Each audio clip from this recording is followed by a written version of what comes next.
आज का विषय है हिंदी उपन्यास का विकास।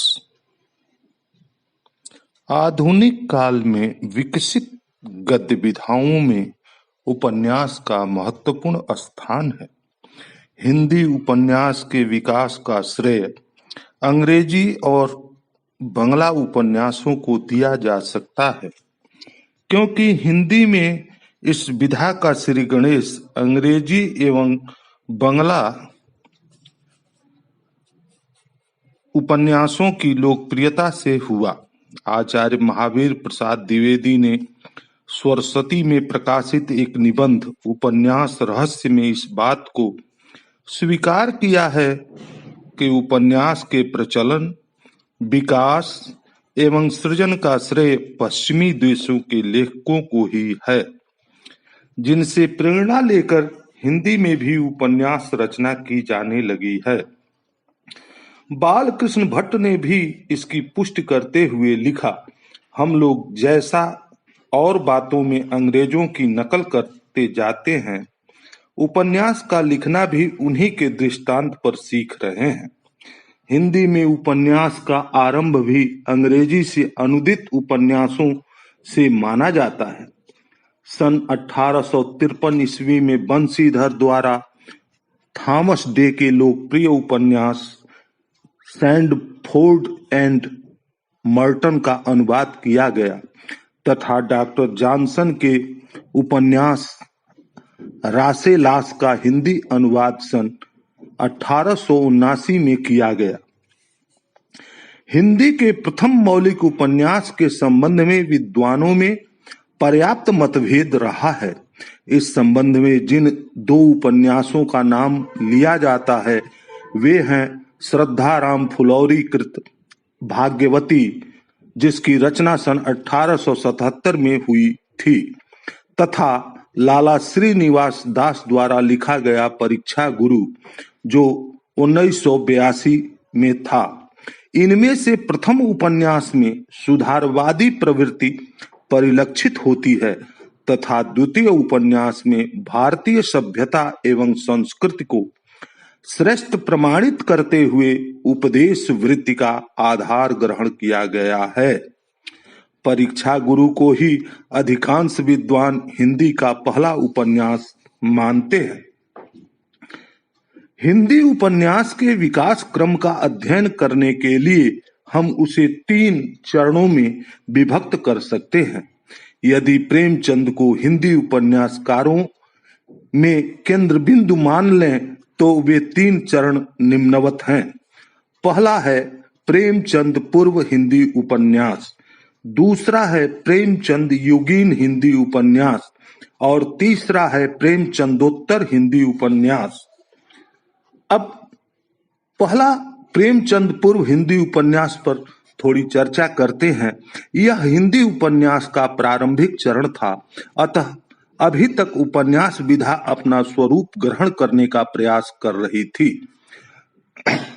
इस काल में लिखे हुए उपन्यास प्रधानतः सुधारवादी एवं उपदेशवादी प्रवृत्ति से परिचालित थे और उनका मुख्य उद्देश्य मनोरंजन ही माना जा सकता है। श्रद्धाराम फुलौरी एवं लाला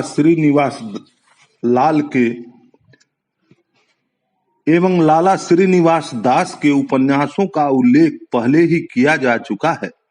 इसके अतिरिक्त इस काल में सामाजिक, ऐतिहासिक, तिलस्मी, जासूसी उपन्यासों की रचना हुई है, जिनका जनजीवन से कोई प्रत्यक्ष संबंध नहीं दिखाई पड़ता। तिलस्मी उपन्यासों में यद्यपि प्रेम चित्रण का अवसर भी आ गया है, किंतु उपन्यासकारों का मूल उद्देश्य रहस्य रोमांच की अय्यारी एवं तिलस्मी दुनिया में ले जाकर पाठकों को चमत्कृत करना मात्र रहा है। इस काल के प्रमुख उपन्यासकार पंडित बालकृष्ण भट्ट को माना जा सकता है। इनके लिखे 3 उपन्यास रहस्य कथा 1879, नूतन ब्रह्मचारी 1886 तथा एक अजान 100 सुजान 1892 ईस्वी उल्लेखनीय हैं। इनके उपन्यासों का मूल स्वर सुधारवादी एवं उपदेश मूलक है।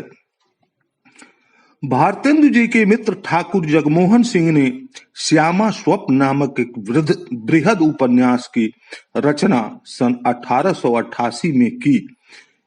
इसका मुख्य प्रतिपाद्य राधा कृष्ण के प्रेम का चित्रण रीतकालीन पद्धति पर करना रहा है। लज्जाराम मेहता ने सुधारवादी ढंग पर धूर्त रसिकलाल 1899 ईस्वी, स्वतंत्र रमा और परतंत्र लक्ष्मी 1899, बिगड़े का सुधार 1907 तथा आदर्श हिंदू 1907 इन 4 उपन्यासों की रचना की। इसमें दुर्व्यसनों एवं सामाजिक बुराइयों के परिणामों को चित्रित कर पाठकों को उपदेश दिया गया है। राधा कृष्णदास ने गोवध की समस्या का निवारण करने हेतु निस्सहाय हिंदू 1890 नामक उपन्यास लिखा। निस्सहाय हिंदू 1890 ईस्वी में लिखा। प्रेमचंद पूर्व हिंदी उपन्यासकारों में जिस उपन्यासकार का नाम सर्वाधिक आदर के साथ लिया जाता है वे हैं बाबू देवकीनंदन खत्री। इन्होंने तिलस्मी एवं अयारी उपन्यासों की रचना करके पाठकों का पर्याप्त मनोरंजन किया। ऐसा कहा जाता है कि देवकीनंदन खत्री के उपन्यासों को पढ़ने के लिए ही बहुत से अहिंदी भाषियों ने हिंदी सीखी। इनके लिखे प्रसिद्ध उपन्यास हैं चंद्रकांता 1891 ईस्वी, चंद्रकांता संतति, काजर की कोठरी, भूतनाथ, कुसुम कुमारी, नरेंद्र मोहिनी, वीरेंद्र वीर आदि। इन उपन्यासों में घटनाओं का संयोजन इतनी कुशलता से किया गया है कि पाठक की कौतूहल वृत्ति अंत तक जागृत रहती है और वह अंत तक उपन्यास के जादू में बंधा रहता है। भले ही साहित्यिक दृष्टि से ये उपन्यास उच्च कोटि के न हों, किंतु पाठकों को बांधने की इनकी शक्ति बेजोड़ है। खत्री जी के उपन्यासों में पाठकों का भरपूर मनोरंजन होता है। जासूसी उपन्यासों का श्रीगणेश करने का श्रेय हिंदी में गोपाल लाल गहमरी को दिया जा सकता है। वे अंग्रेजी के जासूसी उपन्यास लेखक आर्थर कॉनन डॉयल से बेहद प्रभावित थे। गहमरी जी के उपन्यासों में प्रमुख हैं सरकटी लाश 1900 ईस्वी, जासूस की भूल 1901 ईस्वी, जासूस पर जासूसी 1904 ईस्वी, गुप्त भेद 1913 ईस्वी, जासूस की अयारी 1914 ईस्वी आदि। इन उपन्यासों ने विशुद्ध मनोरंजन का ही कार्य किया है। जासूसी उपन्यासों में किशोरीलाल गोस्वामी कृत जिंदे की लाश, तिलस्मी शीश महल, लीलावती, याकूत तख्ती आदि उल्लेखनीय है। गोस्वामी जी ने कुछ सामाजिक तथा ऐतिहासिक उपन्यास भी लिखे हैं जिनमें समाज सुधार पर विशेष बल दिया गया है। ऐसे उपन्यासों में परिणय, मस्तानी, सुख सबरी, प्रेममयी आदि का नाम लिया जा सकता है। द्विवेदी युगीन उपन्यासकारों में अयोध्या सिंह उपाध्याय का नाम भी आदर से लिया जाता है। उनके लिखे 2 उपन्यास हैं ठेठ हिंदी का ठाठ 1999 तथा अधखिला फूल 1907 ईस्वी। प्रथम उपन्यास में हिंदू समाज की कुरीतियों पर प्रहार किया गया है, जबकि द्वितीय उपन्यास में जमींदार की कामुकता का परिष्कार दिखाया गया है। इस प्रकार उनके दोनों ही उपन्यास सुधारवादी परंपरा के उपन्यास हैं। इस काल के कुछ अन्य उपन्यासकार हैं लज्जाराम शर्मा, आदर्श दंपति, आदर्श हिंदू, बिगड़े का सुधार, मन्नन द्विवेदी, रामलाल तथा राधिका रमण प्रसाद सिंह, प्रेम लहरी आदि।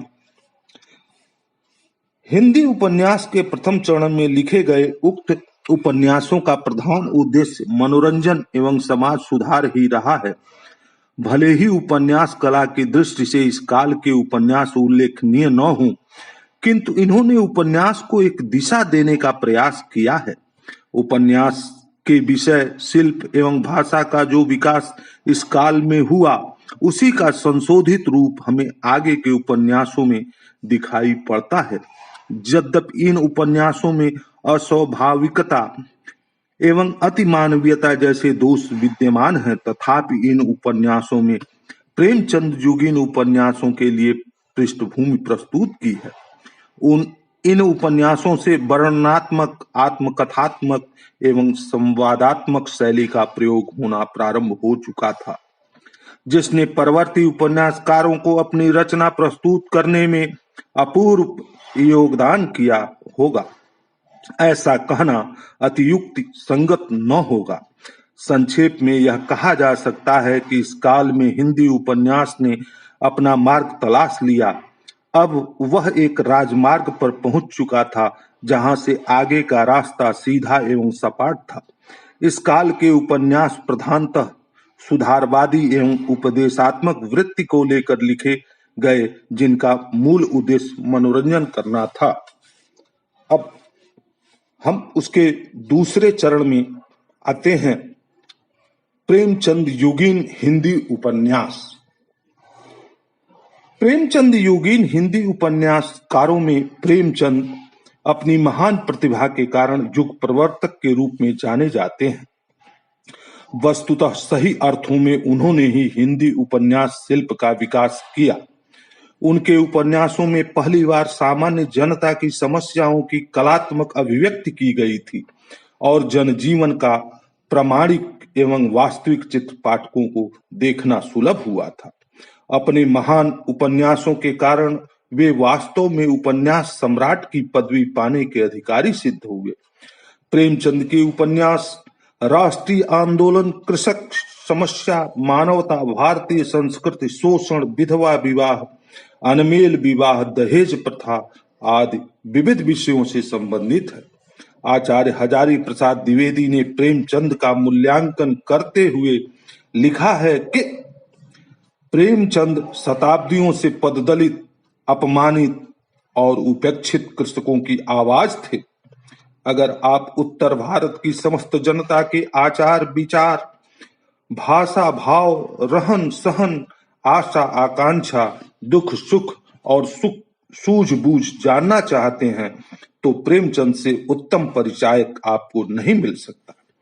प्रेमचंद के प्रमुख उपन्यासों में है सेवा सदन 1918 ईस्वी, प्रेमाश्रम 1922 ईस्वी, रंगभूमि 1925 ईस्वी, कायाकल्प 1926, निर्मला 1927 ईस्वी, गबन 1931 ईस्वी, कर्मभूमि 1933 ईस्वी और गोदान 1935 ईस्वी, मंगलसूत्र जो अपूर्ण रहा।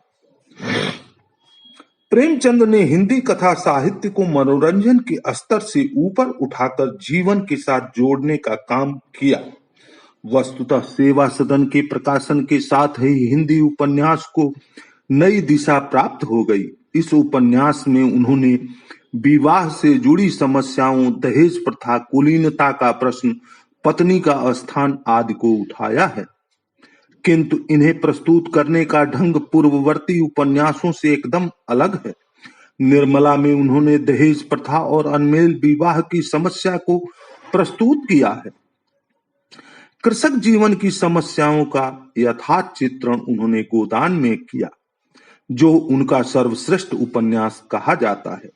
ग्रामीण जीवन का ऐसा यथार्थ एवं प्रामाणिक चित्रण इस उपन्यास में हुआ है कि इसे सर्वत्र सराहना प्राप्त हुई है। समाज में व्याप्त छुआछूत एवं सांप्रदायिकता की समस्या को भी उन्होंने अपने उपन्यासों में अभिव्यक्ति दी है।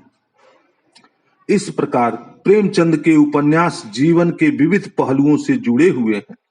वे हिंदी के सर्वाधिक लोकप्रिय उपन्यासकार माने जाते हैं। विषय वस्तु एवं शिल्प दोनों ही दृष्टियों से प्रेमचंद के समकक्ष हिंदी का कोई अन्य उपन्यासकार खड़ा नहीं किया जा सकता। प्रेमचंद के उपन्यासों में विषय की विविधता एवं व्यापकता के साथ साथ चरित्रों का स्वाभाविक विकास दिखाया गया है। उनके उपन्यासों से राजनीतिक समस्या का निरूपण भी किया गया है।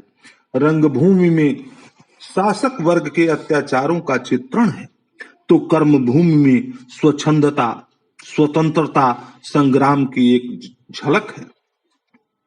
गबन में उन्होंने स्त्रियों के आभूषण प्रेम के दुष्परिणाम का चित्रण किया है, तो कायाकल्प पुनर्जन्म से संबंधित है। प्रेमचंद के उपन्यासों की एक प्रमुख विशेषता है आदर्शोन्मुखी यथार्थवाद, जिसके कारण वे पाठकों में अति लोकप्रिय हुए हैं। भाषा प्रयोग में वे अपने समकालीन सभी उपन्यासकारों से श्रेष्ठ हैं और इस दृष्टि से वे एक मानदंड बन गए हैं। अपनी इन विशेषताओं के कारण ही वे हिंदी उपन्यास में एक नए युग का सूत्रपात कर सकने में सफल हुए हैं। प्रेमचंद के समकालीन उपन्यासकारों में जयशंकर प्रसाद, विशंभरनाथ कौशिक, आचार्य चतुरसेन शास्त्री, प्रताप नारायण श्रीवास्तव, पांडे वेचन शर्मा उग्र, वृंदावनलाल वर्मा, भगवती प्रसाद वाजपेयी, जेपी श्रीवास्तव आदि प्रमुख हैं। प्रसाद जी बहुमुखी प्रतिभा के धनी थे। उन्होंने काव्य, नाटक आदि क्षेत्रों में सफलता पाने के साथ साथ उपन्यासों की रचना करके भी ख्याति अर्जित की। उन्होंने कंकाल 1929 ईस्वी तथा तितली 1934 ईस्वी नामक 2 उपन्यासों की रचना की है।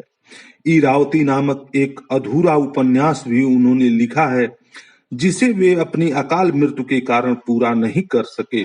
कंकाल में प्रसाद जी ने व्यक्ति की स्वतंत्रता का समर्थन किया है, जबकि तितली के द्वारा उन्होंने प्रेम के आदर्श स्वरूप की व्याख्या की है।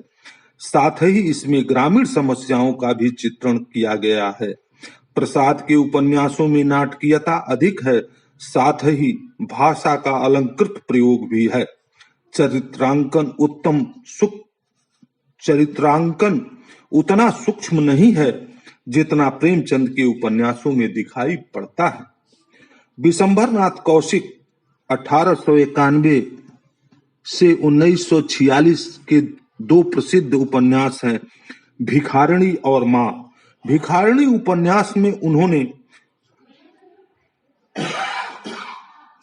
अंतरजातीय विवाह की समस्या को कथानक का आधार बनाया है तथा मां उपन्यास में उन्होंने मध्यम वर्गीय परिवार का चित्रण करते हुए वेश्यालयों के वातावरण को प्रस्तुत किया है। प्रेमचंद युगीन उपन्यासकारों में आचार्य चतुरसेन शास्त्री एक प्रतिभा संपन्न उपन्यासकार थे। इन्होंने इतिहास पुराण से कथानकों का चयन करने के साथ साथ काल्पनिक पात्रों के द्वारा सामाजिक समस्याओं का उद्घाटन करने वाले उपन्यास भी लिखे, जिसमें प्रमुख हैं वैशाली की नगरवधू, वयम रक्षामः, सोमनाथ, आलमगीर, सोना और खून, रक्त की प्यास, आत्मदाह, अमर अभिलाषा, मंदिर की नर्तकी, नरमेध, अपराजिता आदि। उग्र जी के उपन्यासों में सामाजिक बुराइयों का पर्दाफाश किया गया है। समाज की यथार्थ एवं नग्न तस्वीर उनके उपन्यासों में उपलब्ध होती है। वे हिंदी के प्रथम विवादास्पद उपन्यासकार कहे जा सकते हैं, क्योंकि उनके उपन्यासों में समाज के उस वर्ग का चित्रण है जो पतित वर्ग है, यथा वेश्या वर्ग। उनकी सपाट बयानी अधकचरे नवजुवकों की रुचि को विकृत करने के दोष से बच नहीं पाई है। उग्र जी के कुछ प्रसिद्ध उपन्यास हैं चंद हसीनों के खतूत 1927, दिल्ली का दलाल 1927, बुधुआ की बेटी 1928, शराबी 1930, सरकार तुम्हारी आंखों में 1936, जीजाजी 1944 ईस्वी, फागुन के दिन 1955 ईस्वी। ऋषभ चरण जैन उग्र जी की परंपरा को विकसित करने वाले उपन्यासकार कहे जा सकते हैं। उनके उपन्यासों की विषय वस्तु उग्र जी की भांति व्यभिचार, वेश्यालय, मदिरालय, रोमांस तक सीमित है। उनके प्रमुख उपन्यास दिल्ली का व्यभिचार, दुराचार के अड्डे, वेश्या पुत्र, चंपाकली, मास्टर साहब, मैखाना, चांदनी रात और गदर। आगे प्रताप नारायण श्रीवास्तव के उपन्यास आदर्शवादी परंपरा के उपन्यास कहे जा सकते हैं। विदा 1929 ईस्वी, विजय 1937 ईस्वी, विकास, विसर्जन, बेक्सी का मजार, आदि उनके प्रसिद्ध उपन्यास हैं। अंतिम उपन्यास में उन्होंने आखिरी मुगल बादशाह बहादुर शाह जफर के चरित्र को 1857 ईस्वी की क्रांति के परिप्रेक्ष्य में उजागर करने का प्रयास किया है। वृंदावन लाल वर्मा हिंदी के सर्वश्रेष्ठ ऐतिहासिक उपन्यासकार माने जाते हैं। गढ़कुंडार 1929 ईस्वी, विराट की पद्मिनी 1936 ईस्वी, झांसी की रानी 1946 ईस्वी, मृगनयनी 1950 ईस्वी, टूटे कांटे 1954 ईस्वी, माधवजी सिंधिया 1957 आदि उपन्यासों में उन्होंने ऐतिहासिक पात्रों को चरित्र नायक के रूप में प्रस्तुत किया है।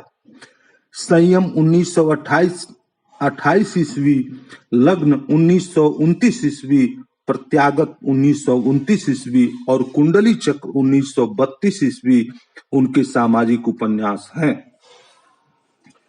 प्रसिद्ध कवि सूर्यकांत त्रिपाठी निराला ने भी कुछ उपन्यास लिखे हैं, जिनमें से प्रमुख हैं अप्सरा 1931 ईस्वी, अलका 1931 ईस्वी, निरुपमा 1936, प्रभावती 1936 और कुल्ली भाट। निराला के उपन्यासों में भावुकता एवं काव्यात्मकता का समावेश हुआ है। इनमें नारी समस्याओं का निरूपण प्रमुख रूप से हुआ है तथा शिल्प की दृष्टि से कोई नवीनता नहीं है। संक्षेप में प्रेमचंद युगीन उपन्यास में विषय वैविध्य एवं शिल्पगत नवीनता दिखाई पड़ती है। उपन्यासकारों ने एक ओर तो सामाजिक समस्याओं को अपने उपन्यासों का विषय बनाया, दूसरी ओर ऐतिहासिक कथानकों पर नवीन दृष्टि से विचार करते हुए मनोरंजक एवं सुरुचिपूर्ण उपन्यासों की रचना की। इस समय तक हिंदी उपन्यास का क्षेत्र व्यापक हो गया था और वह मानवीय संबंधों को उजागर करने वाला एक महत्वपूर्ण दस्तावेज बन गया था। राजनीतिक, सामाजिक, ऐतिहासिक और मनोवैज्ञानिक उपन्यासों की रचना से उपन्यास का क्षितिज इस काल में अत्यंत विस्तृत हो गया। विषय व्यापकता के अतिरिक्त अब चरित्र चित्रण में भी उपन्यासकार अधिक कुशल हो गए। मानव चरित्र का सूक्ष्म अंकन करने में वे निष्णात हो गए। घटना संयोजन में भी अब अधिक कुशलता से किए जाने लगा तथा अनावश्यक विस्तार से मुक्ति पा ली गई। प्रेमचंद के इस रूप में हिंदी साहित्य में एक ऐसे महान कलाकार ने अपना योगदान किया जिसने कालजयी रचनाएं देकर साहित्य की गरिमा बढ़ाई। निश्चित रूप से हिंदी उपन्यास के विकास का द्वितीय चरण प्रेमचंद जैसे महान उपन्यासकार के कारण महत्वपूर्ण बन गया है। अब उपन्यास के विकास का तीसरा चरण प्रेमचंदोत्तर हिंदी उपन्यास, जिस पर चर्चा कर रहा हूं। प्रेमचंद के उपरांत हिंदी उपन्यास किसी एक निश्चित दिशा की ओर अग्रसर नहीं हुआ, अपितु उसकी विविध धाराएं अनेक दिशाओं की ओर प्रवाहित हुई। विषय की दृष्टि से यदि हम प्रेमचंदोत्तर उपन्यासों का वर्गीकरण करें तो निम्न वर्ग बनाए जा सकते हैं। पहला है मनोविश्लेषणवादी उपन्यास, अगला है साम्यवादी / प्रगतिवादी उपन्यास, अगला है ऐतिहासिक उपन्यास, अगला है आंचलिक उपन्यास और अंतिम प्रयोगवादी उपन्यास। यदि कालक्रम को दृष्टिगत रखकर प्रेमचंदोत्तर उपन्यासों का वर्गीकरण करें तो उसे 3 कालखंडों में विभक्त कर सकते हैं। पहला है 1936 से 1950 तक के उपन्यास, दूसरा है 1950 से 1960 तक के उपन्यास और तीसरा है 1960 के उपरांत के उपन्यास। मनोविश्लेषणवादी उपन्यासकारों में जैनेन्द्र, इलाचंद जोशी एवं अज्ञेय का उल्लेखनीय योगदान है। जैनेन्द्र ने परख 1929 ईस्वी, सुनीता 1935 ईस्वी और त्यागपत्र 1937 ईस्वी के द्वारा हिंदी उपन्यास को एक नई दिशा प्रदान की। उनके कुछ अन्य उपन्यास हैं कल्याणी 1939, सुखदा 1952, विवर्त 1953 और व्यतीत 1953। इन उपन्यासों में विभिन्न पात्रों के मन की उलझनों, गुत्थियों एवं शंकाओं का निरूपण कथा के माध्यम से किया गया है। त्यागपत्र में मृणाल के आत्मपीड़न की गाथा का मनोवैज्ञानिक चित्रण हुआ है। साथ ही अनमेल विवाह के दुष्परिणामों का चित्रण भी किया गया है। सुनीता में फ्रायड के सिद्धांतों के आलोक में हरिप्रसन्न के व्यवहार का चित्रण है तथा कल्याणी एक अतृप्त और आधुनिक नारी की कथा है। सुखदा एक कुंठाग्रस्त नारी की कहानी है। जैनेन्द्र जी ने आधुनिक समाज में नारी की स्थिति का यथातथ्य निरूपण करने का प्रयास अपने उपन्यासों में किया है। इस परंपरा के दूसरे उपन्यासकार इलाचंद जोशी ने उच्च कोट के लगभग 1 दर्जन उपन्यासों की रचना की है।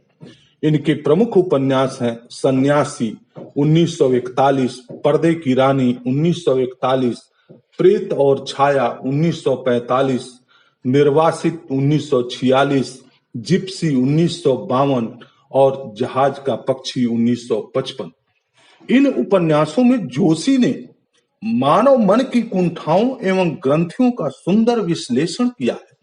यद्यपि उनके अधिकांश उपन्यासों की मूल विषय वस्तु प्रेम एवं रोमांस है, तथापि उनका विवेचन मनोविज्ञान के आलोक में किया गया है। मनोविश्लेषण पर उपन्यासों में अज्ञेय द्वारा रचित शेखर एक जीवनी 1941, नदी के द्वीप 1951 तथा अपने अपने अजनबी का महत्वपूर्ण स्थान है। अज्ञेय में मनोविश्लेषण की गहन क्षमता के साथ साथ सूक्ष्म सौंदर्य बोध, कला के प्रति ईमानदार चेतना विद्यमान है। शेखर एक जीवनी वैयक्तिक मनोविज्ञान के अध्ययन के क्षेत्र में एक महत्ती उपलब्धि मानी जा सकती है। हिंदी के साम्यवादी उपन्यास वे हैं जिनमें मार्क्सवादी विचारधारा का आधार ग्रहण करके कथानक का ताना बाना बुना गया है। यशपाल, राहुल सांकृत्यायन, रांगे राघव, भैरव प्रसाद गुप्त और अमृत राय इसी कोट के उपन्यासकार हैं।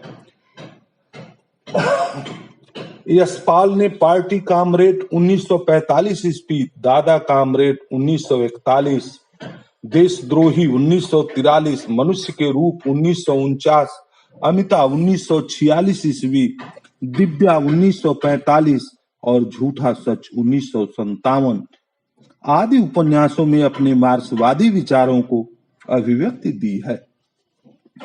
झूठा सच देश विभाजन की त्रासदी पर आधारित एक ऐसा उपन्यास है जिसमें तत्कालीन सामाजिक राजनीतिक परिस्थितियों का सफलतापूर्वक चित्रण हुआ है। इसके अतिरिक्त भैरव प्रसाद गुप्त ने मसाल, सती मैया का चौरा आदि उपन्यासों में मार्क्सवादी चेतना का निरूपण किया है। इस युग के 2 महत्वपूर्ण उपन्यास लेखक हैं भगवती चरण वर्मा और अमृतलाल नागर। वर्मा जी के कई उपन्यास प्रसिद्ध हुए, यथा चित्रलेखा 1934 ईस्वी, भूले विसरे चित्र, टेढ़े मेढ़े रास्ते, सामर्थ्य और सीमा तथा सबहि नचावत राम गोसाई। इन उपन्यासों में समकालीन राजनीति एवं समाज से कथानक लिए गए हैं तथा उपन्यासकार ने अपनी पैनी दृष्टि से संयुक्त परिवार की समस्या, शोषण, सत्याग्रह, मिल मालिकों की दुरंगी नीति, पुलिस की धांधली आदि का सटीक चित्रण किया है। चित्रलेखा में पाप पुण्य की समस्या को प्रस्तुत किया गया है। अमृतलाल नागर ने सेठ बांकेमल, अमृत और विष, बूंद और समुद्र, महाकाल, शतरंज के मोहरे, सुहाग के नूपुर, मानस का हंस आदि अनेक उपन्यासों की रचना की है। बूंद और समुद्र उनका श्रेष्ठतम उपन्यास है जिसमें भारतीय समाज की रीति नीति, आचार विचार, जीवन दृष्टि, मर्यादा एवं मान्यताओं का चित्रण कथानक के द्वारा किया गया है। मानस का हंस उनका एक जीवनी परक उपन्यास है जिसमें गोस्वामी तुलसीदास का जीवन वृत्तांत प्रस्तुत किया गया है। इसी प्रकार खंजन नयन में सूरदास के जीवन को कथानक के रूप में बांधकर सूर की जीवनी देने का प्रयास किया गया है। हिंदी के ऐतिहासिक उपन्यासकारों में बाबू वृंदावनलाल वर्मा का उल्लेख किया जा चुका है। इसके अतिरिक्त चतुर सेन शास्त्री एवं हजारी प्रसाद द्विवेदी का नाम इस वर्ग में लिया जा सकता है। आचार्य हजारी प्रसाद द्विवेदी ने बाणभट्ट की आत्मकथा चारु चंद्रलेखा, पुनरवा और अब रक्षभ आख्यान में इतिहास और कल्पना का सुंदर समन्वय करते हुए रोचक उपन्यासों की रचना की है। इन उपन्यासों में ऐतिहासिक वातावरण की सुंदर प्रस्तुति हुई है। राहुल सांकृत्यायन के सिंह सेनापति और जय योधेय नामक ऐतिहासिक उपन्यास लिखे तथा रांगे राघव ने मुर्दों का टीला नामक ऐतिहासिक उपन्यास में मोहनजोदड़ो के गणतंत्र का चित्रण किया है। स्वातंत्रोत्तर हिंदी उपन्यासों में आंचलिक उपन्यास एक महत्वपूर्ण उपलब्धि रही है। वे उपन्यास जिनमें किसी विशेष अंचल का चित्रण कथानक के द्वारा किया जाता है इस वर्ग में आते हैं।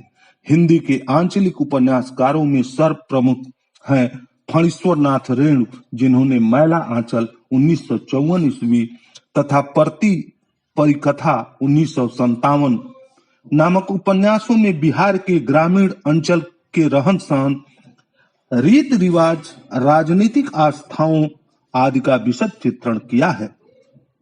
रेणु के अतिरिक्त अन्य आंचलिक उपन्यासकार हैं नागार्जुन रतिनाथ की चाची बलचनमा, बाबा बटेश्वर नाथ, दुखमोचन वरुण के बेटे, उदय शंकर भट्ट, सागर लहरें और मनुष्य, रांगे राघव, कब तक पुकारूं आदि। ग्रामीण परिवेश को आधार बनाकर भी कुछ उपन्यास लिखे गए हैं।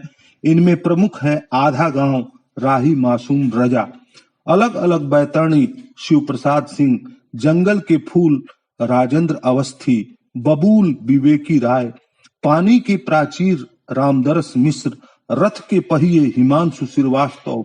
इन सभी उपन्यासों में आधुनिकीकरण के कारण बदलते ग्रामीण समाज का चित्रण किया गया है।